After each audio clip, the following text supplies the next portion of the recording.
తెలంగాణలో ఇవాళ రేపు వర్షాలు దంచికొట్టనున్నాయని వాతావరణ శాఖ అంచనా వేస్తోంది. రుతుపవనాలు చురుగ్గా సాగుతుండటంతో రాష్ట్ర వ్యాప్తంగా వర్షాలు కురుస్తాయని తెలిపింది. ఉపరితల ఆవర్తనం ద్రోణుల ప్రభావంతో ఇవాళ రేపు ఉత్తర తెలంగాణలో భారీ వర్షాలు కురిసే అవకాశం ఉందని ఐఎండీ అంచనా వేసింది.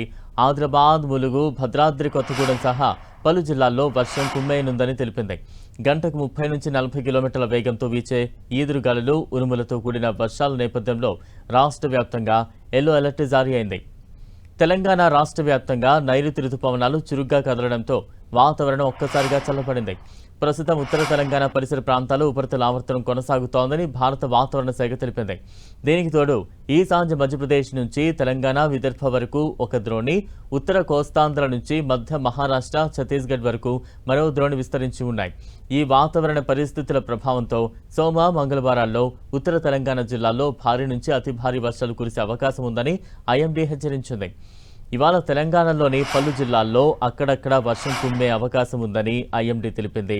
ముఖ్యంగా ఆదిలాబాద్, కొమరం భీం, ఆసిఫాబాద్, మంచిర్యాల, నిర్మల్, నిజామాబాద్, జయశంకర్, భూపాలపల్లి, ములుగు, భద్రాద్రి కొత్తగూడెం జిల్లాల్లోని కొన్ని ప్రాంతాల్లో భారీ వర్షాలు పడతాయని వాతావరణ శాఖ అధికారులు అంచనా వేస్తున్నారు. వర్షాలతో పాటు రాష్ట్రంలోని అన్ని జిల్లాల్లో అక్కడక్కడ ఉరుములు, మెరుపులు సంభవించే అవకాశం ఉంది. ప్రజలు, రైతులు అప్రమత్తంగా ఉండాలని, ఉరుములు, మెరుపుల సమయంలో సురక్షిత ప్రాంతాల్లో ఆశ్రయాన్ని పొందాలని అధికారులు సూచించారు.